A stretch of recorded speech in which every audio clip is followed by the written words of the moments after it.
real quick, just so it makes sense. This is a Mira bhajan. So it means, without seeing your divine form, my eyes have become sad. Since you parted from me, my Lord, I have never felt any peace. My heart flutters when I hear a sound, thinking it might be you. It is so sweet. Oh, dear one, to whom shall I tell the pain of separation? My eyes are awash with tears. I have not a moment's relief from restlessness, immersed in the thought of Hari. O my Lord, when will I meet thee? I am in misery. Give me a moment's joy.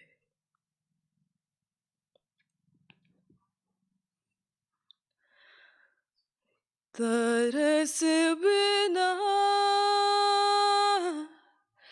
daras bina,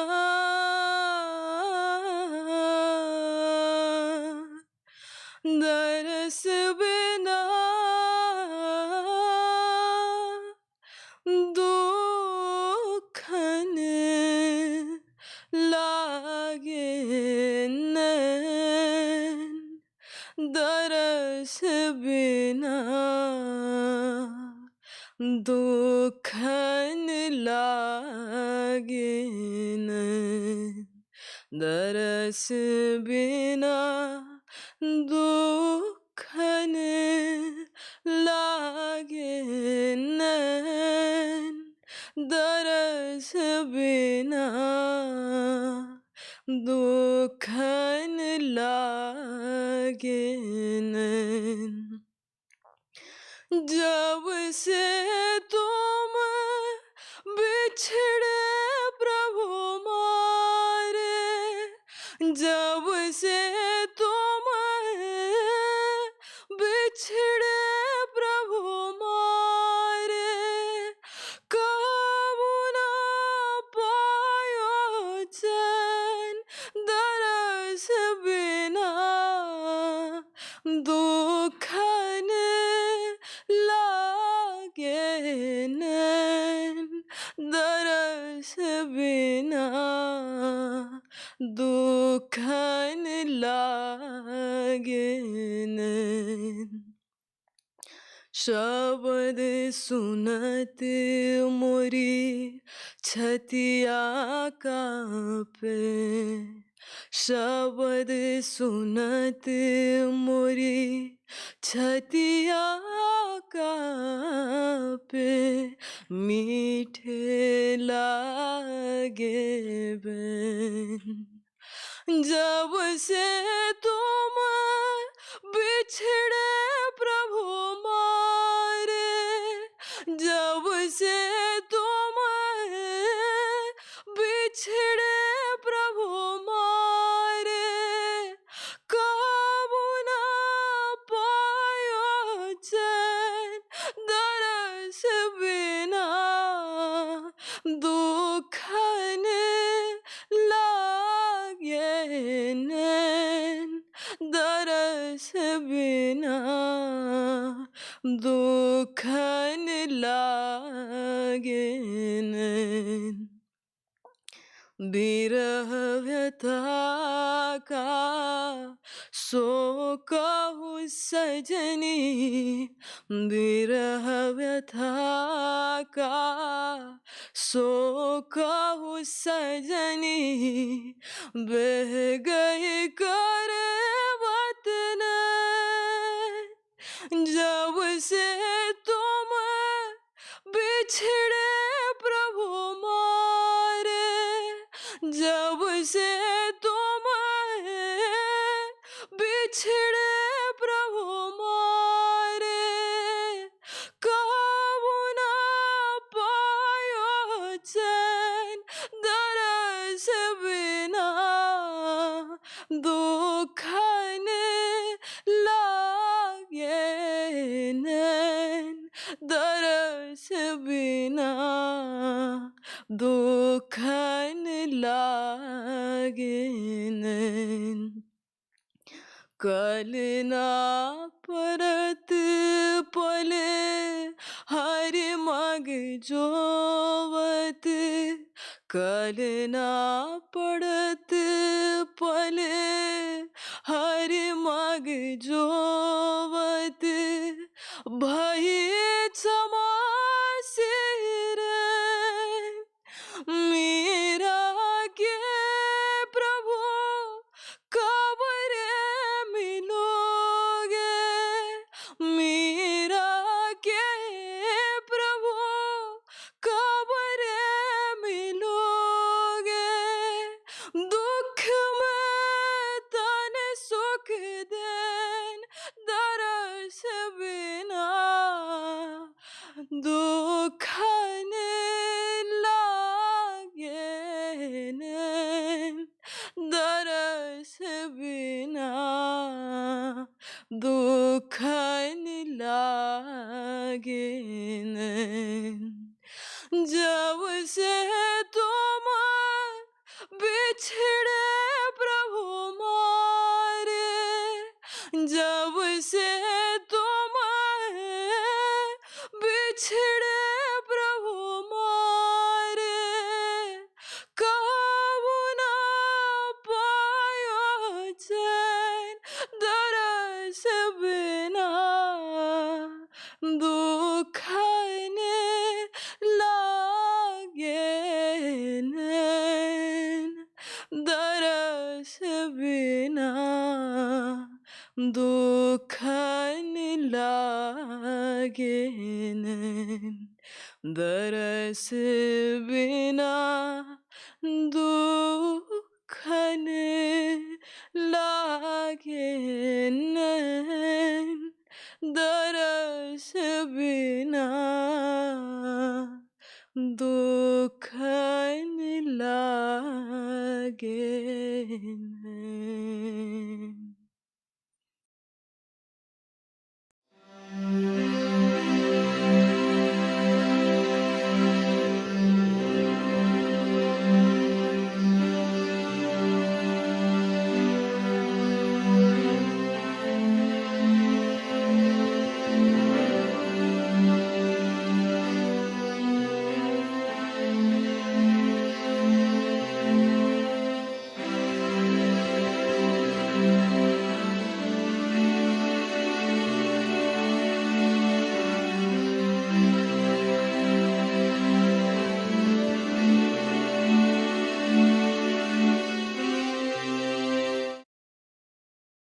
Satgamaya Tamaso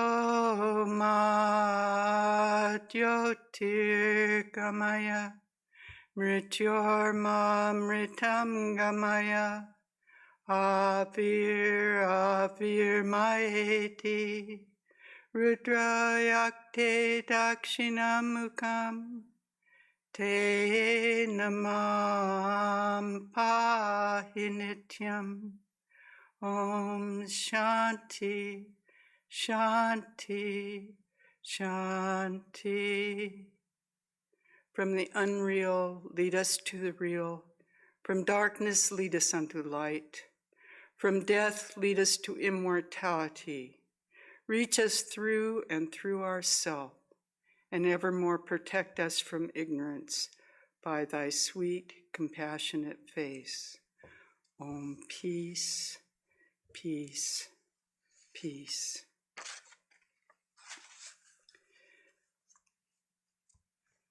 The topic today is yearning for God. After that song, I don't know what I can possibly say. Anyway, I will try. There comes a time in the evolution of a soul when it feels the call of the Spirit within his heart. And at some point we feel that the world can no longer satisfy us, and the soul longs for God and for freedom. We want to go home, as it were. Longing is the means of realizing the Atman. Ramakrishna tells us a man must strive to attain God with all his body, with all his mind, and with all his speech. The first commandment of the Bible also says one must love the Lord thy God with all thy heart, with all thy mind, and with all thy strength. Sri Ramakrishna said, many youngsters come here, but only a few really long for God. These few are born with a spiritual tendency.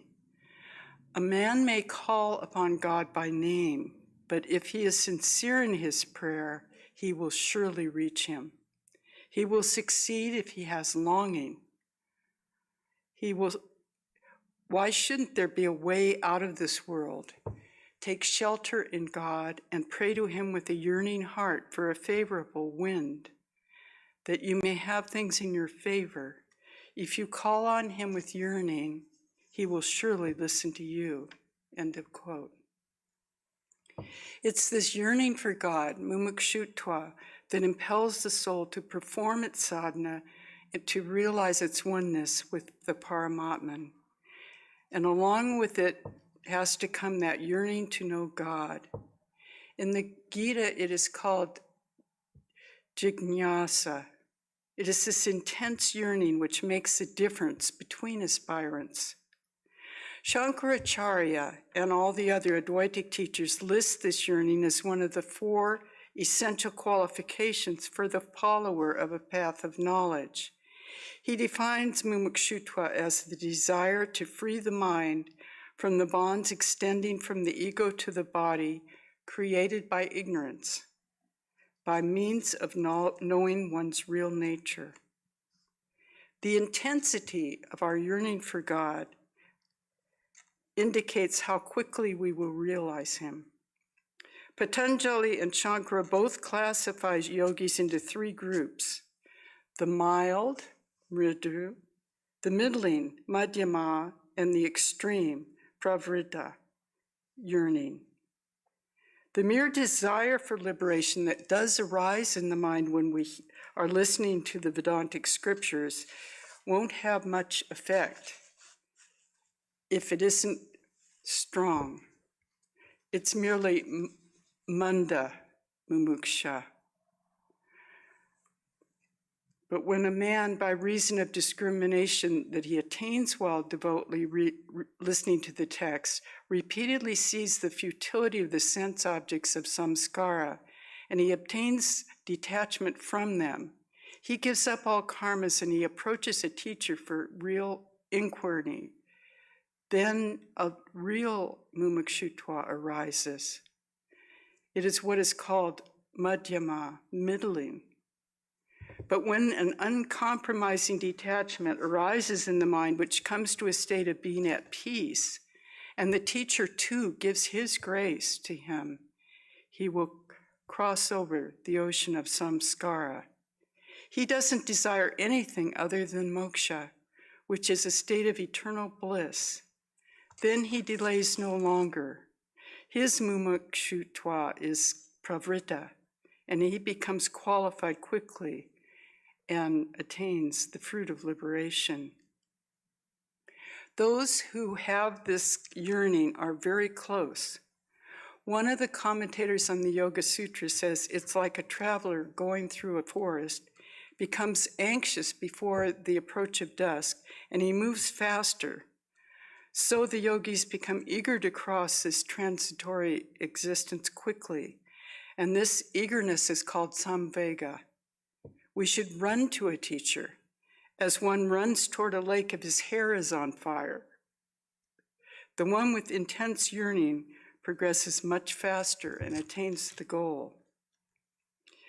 Ramakrishna called it vyakulata, an intense yearning or restlessness for the vision of God. He says it's like a man who wanders around looking for a job. If he's rejected a certain place, they say that there's no vacancy. He'll go there again the next day to see if any place has become available. This aspirant does not give up, no matter how many obstacles there are. He continues till he reaches the goal. Sri Ramakrishna tells another story. One feels restless for God when one's soul longs for his vision. The guru said to the disciple, "Come with me and I'll show you what kind of longing will enable you to see God." Saying this, he took the disciple to a pond and he pressed his head under the water. After a few moments, he released him and asked the disciple, "How did you feel?" The sputtering disciple answered, "Oh, I felt as if I were dying. I was longing for a breath of air." One must feel restless like this for God. If a son clamors persistently for his share of the property, his parents consult one another, and they will give it to him early, even though he's a minor. True spiritual life begins with this intense yearning for God, and the soul really begins to struggle for liberation. It is the forerunner of spiritual fulfillment. Ramakrishna again says, when the dawn approaches, the eastern horizon becomes red. Then know for certain it is almost sunrise. Likewise, if you see a person restless for God, you know that he hasn't got long to wait for his vision. He tells us that there are certain signs that a man has this restlessness. The man in whom longing for God manifests its glories is not far from attaining him. And what are the glories of that longing? They are discrimination, dispassion, compassion for living beings, serving holy men, loving their company, chanting the name and glories of God, telling the truth, and the like. When you see those signs of longing in an aspirant, you can say that the vision of God is not far from him. His mind becomes purified. He thinks only about God. His whole mind becomes one-pointed and centered on God. To reach that intense state of longing, you have to try and try and try again. You have to cry. You have to lie at the feet of the Lord. It's not as easy as you think. You have to make a real effort to unify your desires into the burning desire for God. When does this yearning come to a man? When his heart is pure and he no longer wants other things. You will feel restless for God when your heart becomes pure and your mind free from attachment to things of the world. Then again, your prayer will reach God. If there's a break in your internet connection, you can't go online. You have to connect with what is there. The connection has to be there first. You have to be one-pointed. Sri Ramakrishna says, I used to cry for God all alone with a longing heart. I used to weep, "Oh God, where art thou?" Weeping thus, I would lose consciousness of the world. One must not cherish any desire whatever. The devotion of a man who has any desire is selfish, but the desireless devotion is love for its own sake. Nishkama bhakti. You may love me or not, but I love you. This is love for its own sake. Love for God without any other desire. And the thing is that one must love God. Through intense love, one attains this vision of him. One Christian describes what he went through and what his state of mind was like. I was left with a longing, a tugging, a hunger for something I could never quite name, and it sent me searching out of the church and into the world. It drew me to impoverished schools, to housing projects for people with AIDS. It drew me into church leadership, guiding people in song and exploring new ways of worshiping. It drew from me volumes of writing that continued to pour forth daily, each word grasping for something I never could quite capture. And no matter how much I prayed, worshiped, served, wrote, or struggled, the longing was still there. This sort of spiritual hunger, this thing that takes us from our comfort and drives us outward to learn and do more, is itself an expression of God. It's a driving force in our life of existence. We suffer so much from the fact that we often try to ignore it, or we try to fill our hearts with something else. What thing can replace God? What love can we feel here on earth that can make us forget that? How many times do we have to obtain a temporary satisfaction to quell the dissatisfaction? Yet this suffering is our greatest good. What would happen to us if we stopped suffering? We would, without question, stop seeking God. There's a poem called The Hound of Heaven. Though the title seems strange, when one reads the poem, its meaning is understood. As the hound follows the hare, never ceasing its running, ever drawing nearer in the chase, so does God follow the fleeing soul by his divine grace. And though in ignorance or in human love, it goes away from God and seeks to hide itself, divine grace follows after, unwearyingly follows ever after, till the soul feels its presence, forcing it to turn inward to him alone in that never-ending pursuit. And the soul does turn inward to meet God. This is a description of the yearning for God that comes from our own heart and dwells us ever onward. Quote, "As the deer pants for streams of water, O my soul pants for you, O God, and my thirst for the Lord, the living God. When can I go and meet with God? Where can I see the face of God?" That is from Psalms. The Bible also says that we have to pray without ceasing. This is longing for God. Sufis also put emphasis on this. One mystic, Attar, says, "The pain of love became the medicine for every heart. The difficulty could never be solved without love." Love is the most powerful force in the universe, and for centuries, mystics have understood the transformative potential of divine love, divine attraction. Love draws us back to love. Love uncovers love. Love makes us whole, and love takes us home. In the depth of the soul, we are loved by God, and this is the deepest secret of the human being, the bond of love that's in the core of our being. And yet we've forgotten this essential nature of our being. We're hidden from our own deepest love. The mystical path is an uncovering of this love, an awakening to our own capacity to love and to be loved. Longing is the pain belonging to God, but feeling separated. Once longing is awakened in the heart, it is the most direct way home. Like a magnet, it draws us deeper within our own heart, where we're made whole and transformed. This is why the Sufi mystics have always stressed the importance of this longing. One great Sufi prayed, "O Lord, nourish me not with love, but with the desire for love." While Rumi expressed the same truth in simple terms, "Do not seek for water, be thirsty." He again said, "Longing is the core of mystery. Longing itself brings the cure.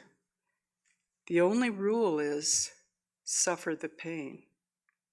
Your desire must be disciplined, and what you want to happen in time, sacrificed.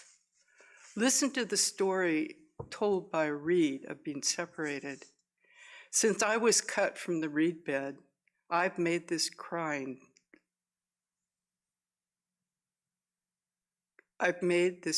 sound. Anyone apart from someone he loves understands what I say.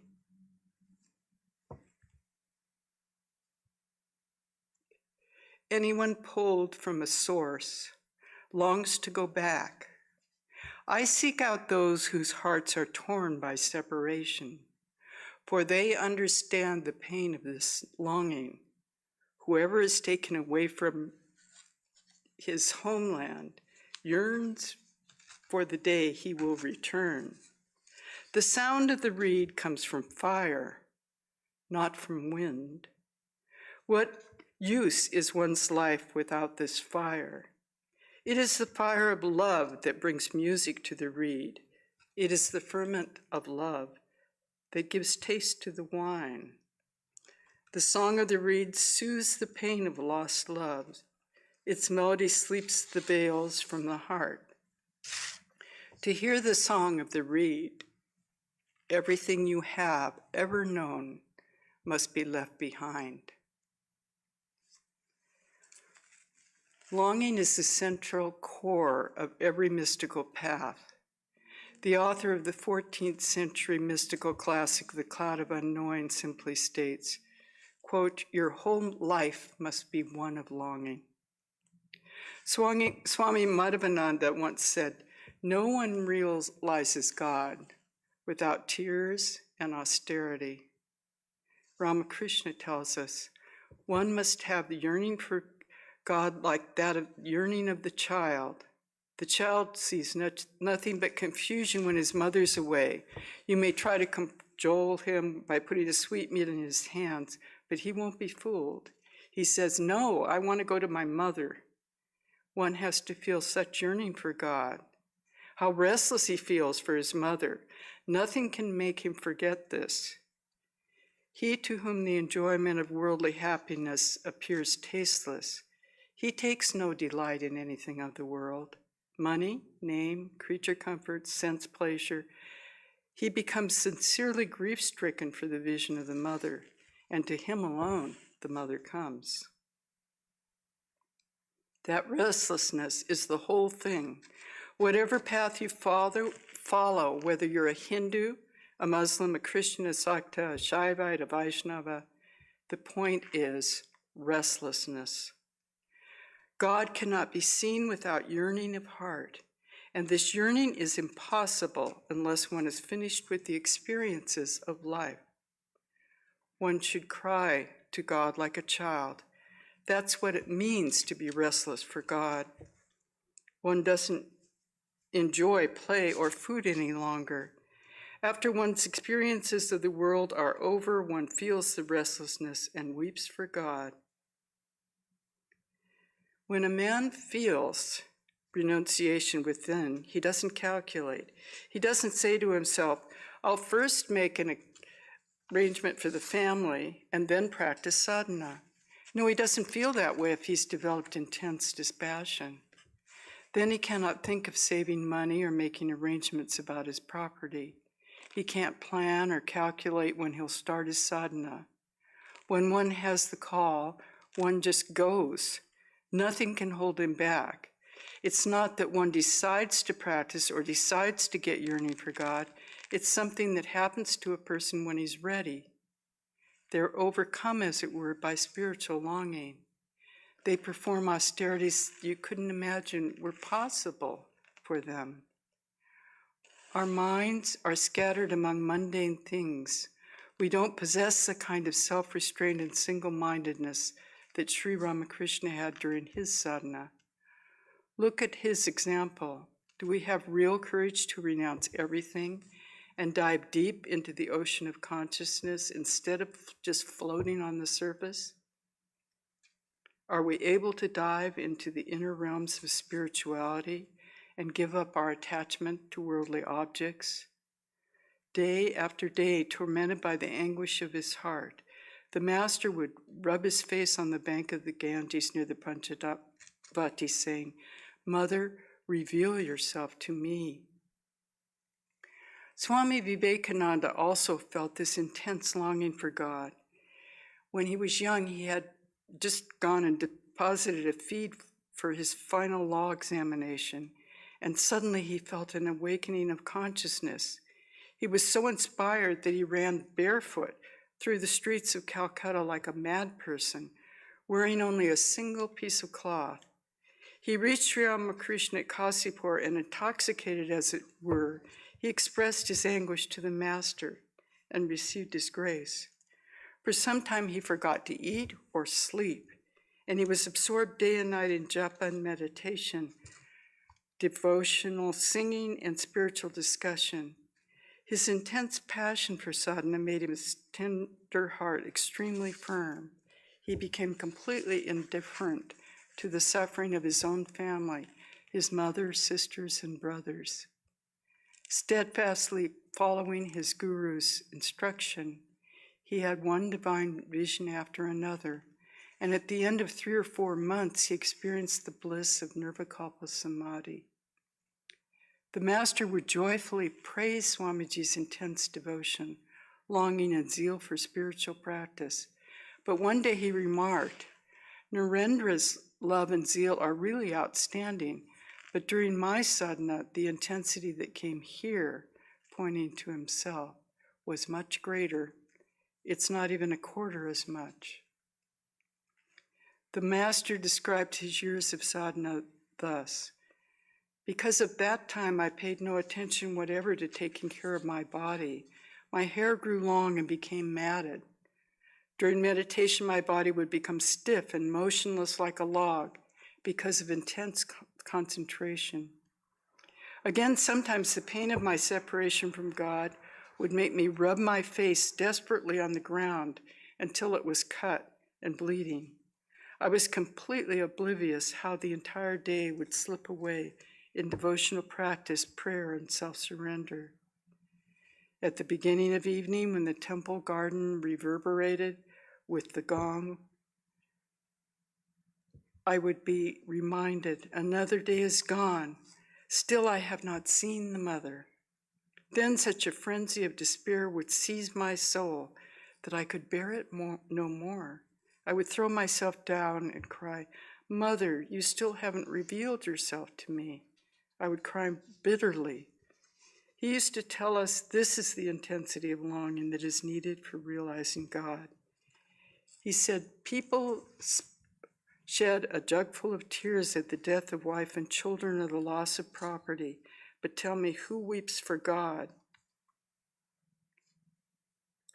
Let me see how he can withhold himself from him if they cry with that intense feeling. God certainly will listen to your prayers if you feel restless for him. He is our own father and mother. We can force our demands on him.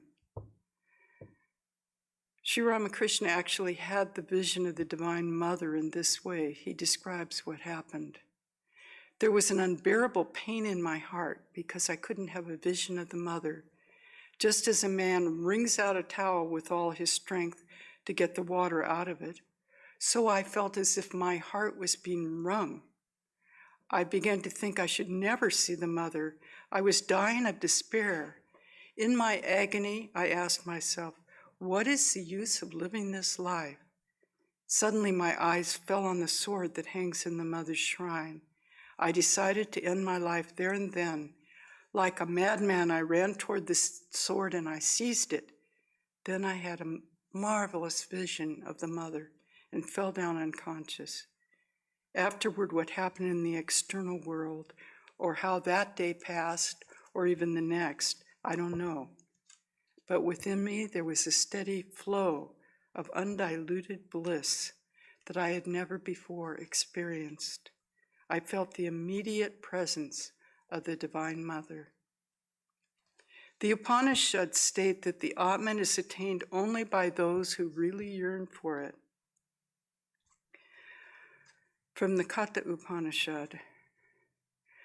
Om Nayamatma pravachanena labhyo namedayana bahuna shrutena yame vaisha vernute tena labhyastaisha atma vernute tanum swam.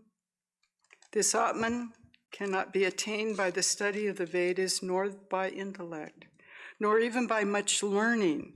It is attained by him alone whom it chooses, by the one who longs for it with his whole heart. To such a one, the self reveals its own nature. We find this very same verse in the Mundaka Upanishad. It's an important verse. The yearning comes from within. Yes, one is actually chosen. They say it is like a man who is bound and has a hot coal put on his back. He twists and turns to get the coal off his skin because he's burned. When the desire for liberation becomes strong, a person is no longer satisfied with slow progress. One is impelled, as it were, to practice, to even perform austerities that you couldn't imagine being able to do. It's like one is pushed forward in spite of oneself. It simply is no longer possible to wait. There's another story that Sri Ramakrishna tells. A boy said, "Mother, wake me up when the call of nature comes." She laughs and says, "You will wake up on your own then. You don't need anyone to tell you to wake up. You won't be able to sleep any longer."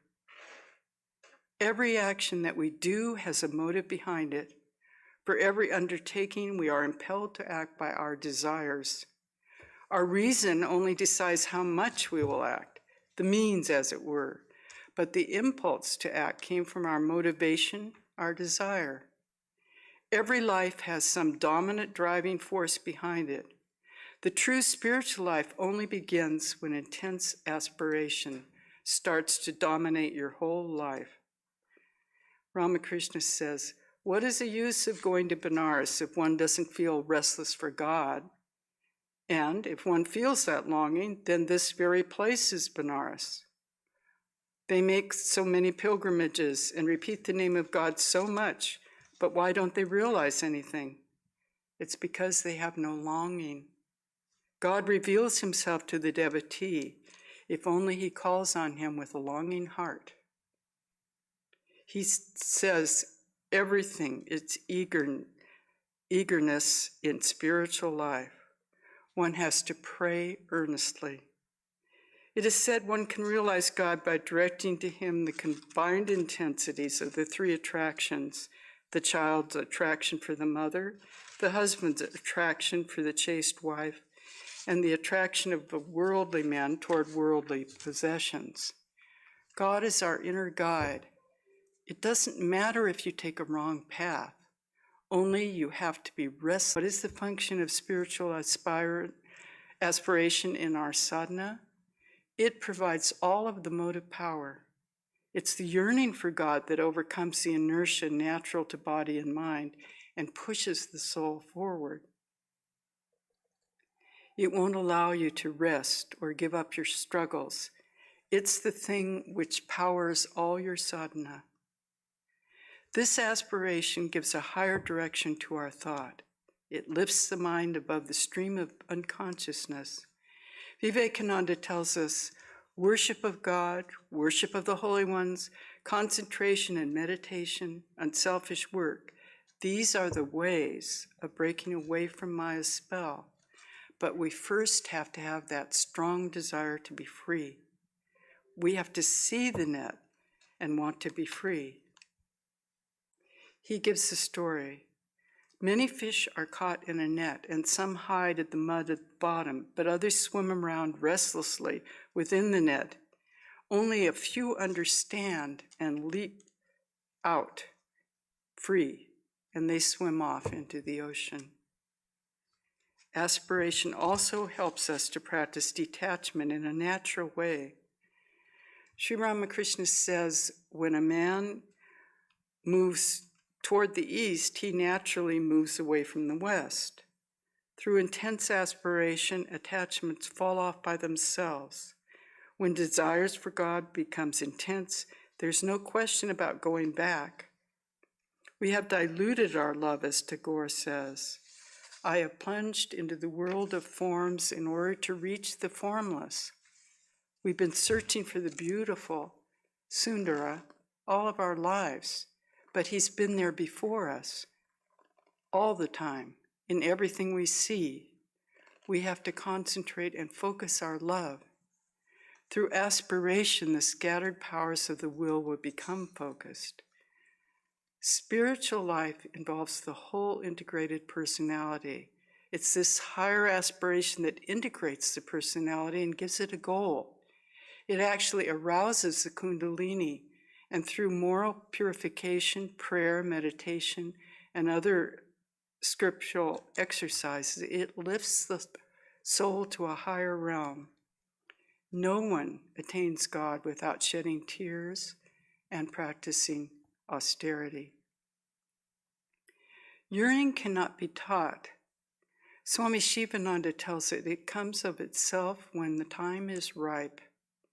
The more you feel the want for the Lord within you, the more intense will be your yearning of heart. If it doesn't come, then you should know your time hasn't come. It's a self-starting movement of the soul. It happens spontaneously. Holy Mother says, you can yearn for God. There lies the grace of God. It's a little spark of the divine that inflames the soul and makes it long for God. It is spontaneously produced in the depths of your soul, and it does not depend on any exterior circumstances. Every other desire pales into insignificance against it. It becomes one's ultimate concern. It integrates all experiences and gives meaning to the soul and fans the flame of the soul's yearning. I remember someone once saying to me, I would have renounced, but there were so many obstacles. And I thought to myself, that just isn't how it is. When you renounce, you just have to do it. Everything else falls away, and you do it no matter what. Ramakrishna said one must weep for God in solitude with a restless soul and ask him to reveal himself to you. He used to sing the song, cry to your mother Shama with a real cry, O mind. How can she hold herself from you? How can she hold herself away from you? This yearning actually gives a person tremendous strength and the ability to persevere when things go wrong. One doesn't care about anything else, and one is not deterred by obstacles. As long as we are confined to the narrow limits of this physical universe, we can't yearn for God. Do your duties in the world as long as you need to reap the fruit of the actions of your past lives. But you have to develop love for God and be passionately attached to Him. The heart pants for God, as Tukaram says.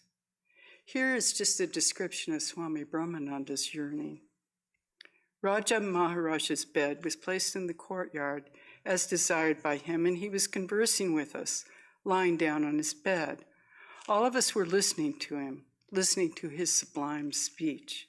It became quite late in the night, and we became sleepy. Suddenly, in the mind of Raja Maharaj, there arose the thought of Sri Chaitanya. In a very sweet and fervent voice, he said, Chaitanya Mahaprabhu could not sleep on such beautiful full moon nights as this.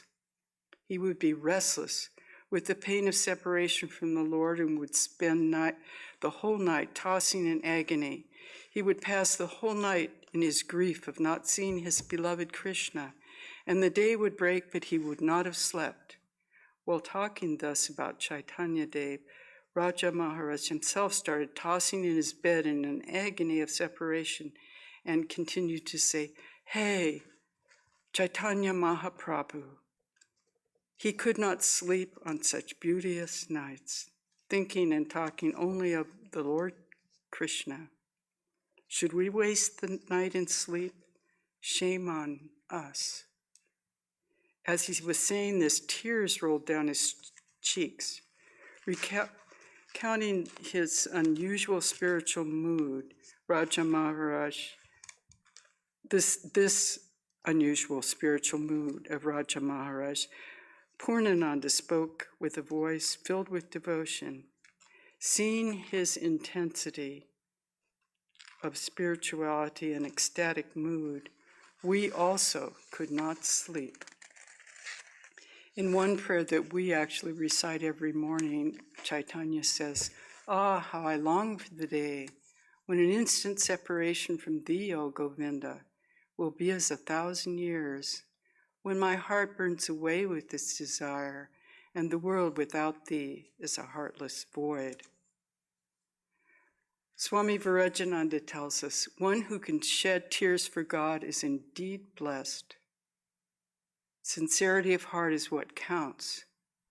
Tears of love for God are perhaps more sacred than the water of the Ganga. They purify the heart and then one attains devotion to God and becomes fit for receiving His grace. You have to pray to Him with all your heart. Pay no attention to the joys and sorrows and attachments of the world. Try to do only that by which love for God grows in your heart. This is the way to happiness and lasting peace. Since joy comes only from God, St. John of the Cross believed that someone who seeks happiness in the world is like a famished person who opens his mouth to satisfy himself with air. He taught that only by breaking the rope of our desires could we fly up to God. What more do you want, O soul, and what else do you search for outside, when within you possess riches, delights, satisfaction, and kingdom, your beloved, whom you seek and desire? Desire Him there, adore Him there. Do not go in pursuit of Him outside yourself. You will only become distracted. You will enjoy Him more by seeking Him within yourself.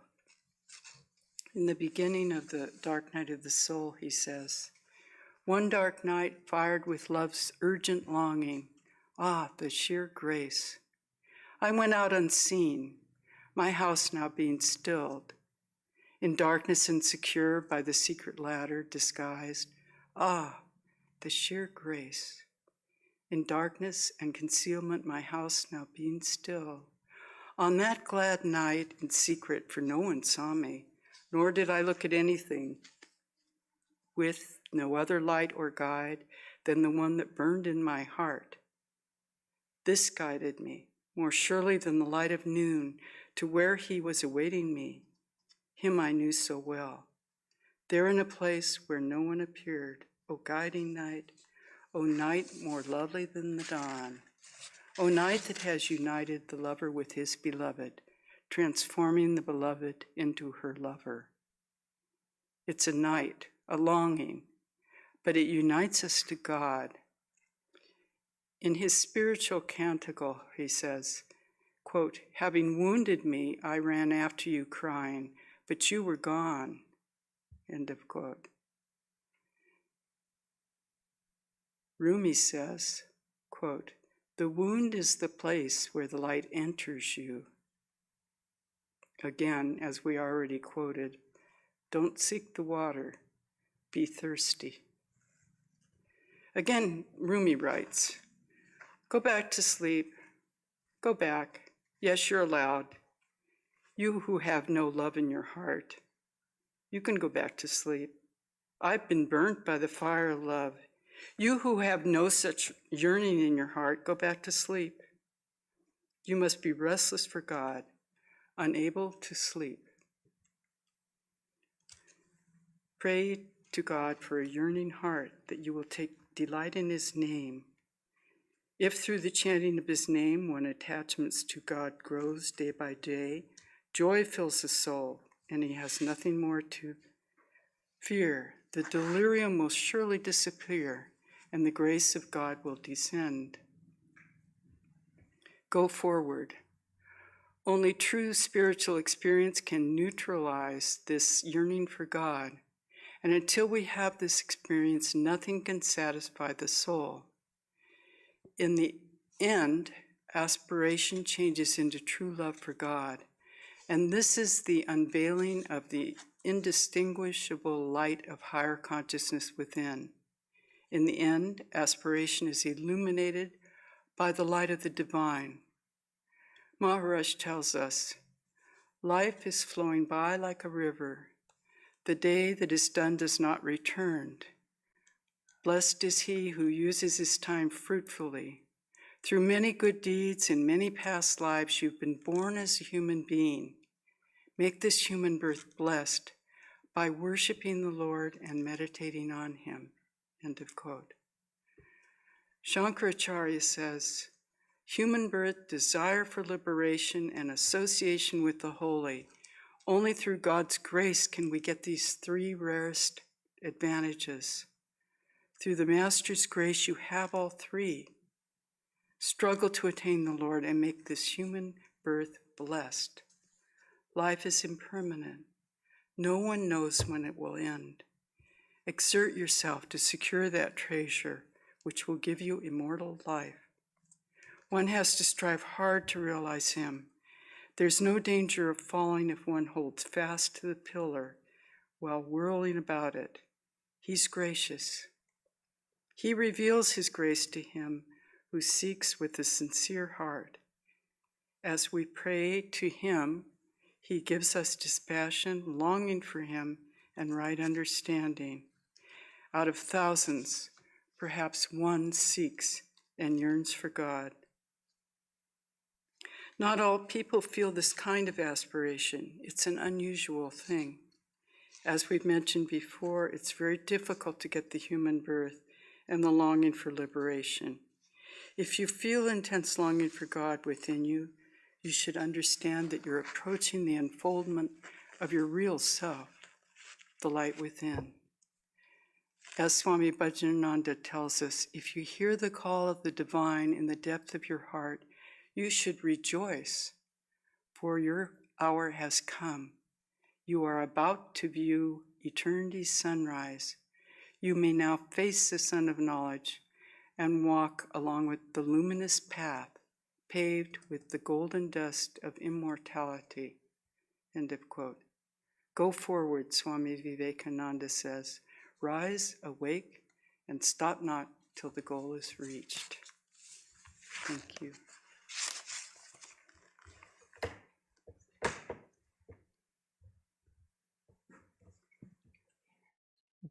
For the closing music, we have an excerpt from the oratorial that will be featured as the afternoon program at Holy Mother's Puja, which of course will be all virtual. But this is an excerpt. It's Pray for Grace. It's words of Holy Mother.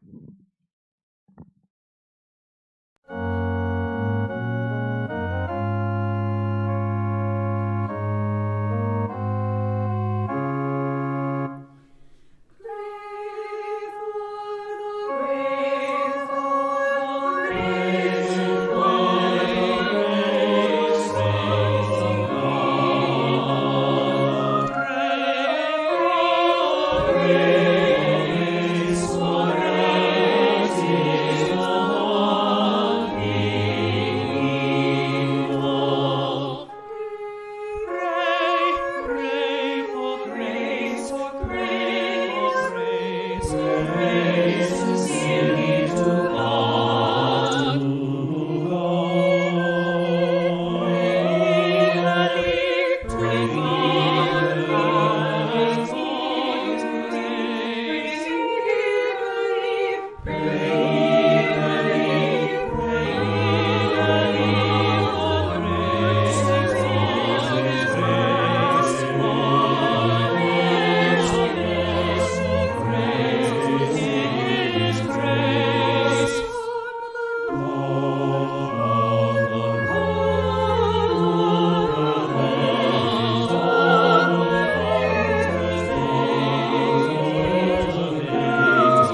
Mahayogananda will give them to you.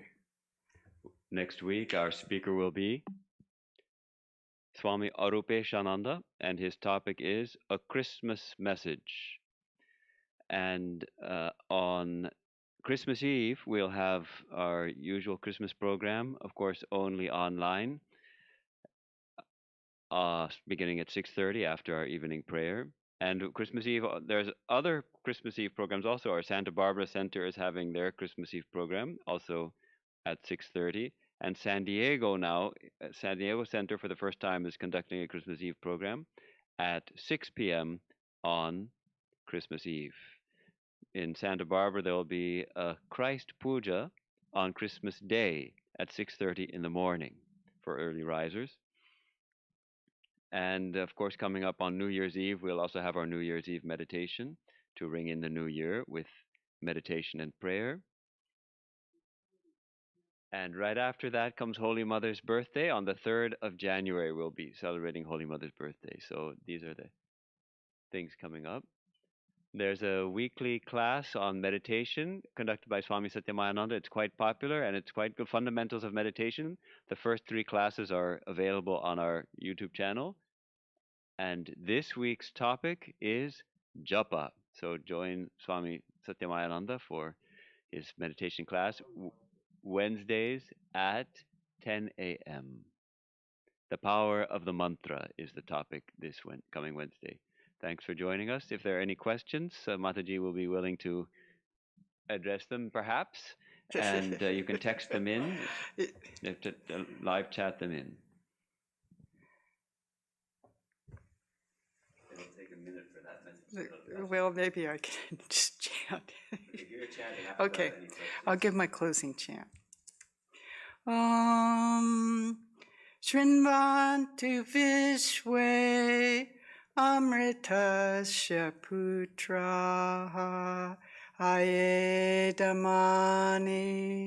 Divyani Tastuhu Vedahametam Purusham Mahantam Adityavarnam Tamasa Parastat Tvameva Viditva Atimrityureti Nanya Panta Vidyate Yanaya Utishtata Jagrata Prapyavarani Bodhata Utishtata Jagrata Prapyavarani Bodhata. Hear ye, children of immortal bliss, even ye that reside in higher spheres. I have found the Ancient One, who is beyond all darkness, all delusion. Knowing him alone, you will be saved from death. There is no other way. Arise, awake, and stop not till the goal is reached. Arise, awake, and stop not till the goal is reached. It doesn't look like there are any questions. Good. However, I would like to mention, I forgot to mention that choral piece which we heard after your talk was, it's a recent composition and recently performed by all the singers in their own homes. And the recordings are then put together on computer to form this choir. So it's a tremendous job of composing and then taking these different recordings and putting them together. And then, of course, it was added to a video. So it's a incredible labor of love that even in pandemic time, you can get a choral work put together like this. So we congratulate Swami Atmavidyananda on that. And Satya has done the video, and we will be premiering the entire oratorio on Holy Mother's birthday in the afternoon. That'll be on our celebration day, right? The 3rd of January. At what time will we be starting that? The usual time of like 2:30. 2 or 2:30. We haven't quite fixed the time yet for premiering this oratorio. So please join us for that on the 3rd of January. Thank you. Jai Mo. Thank you. you.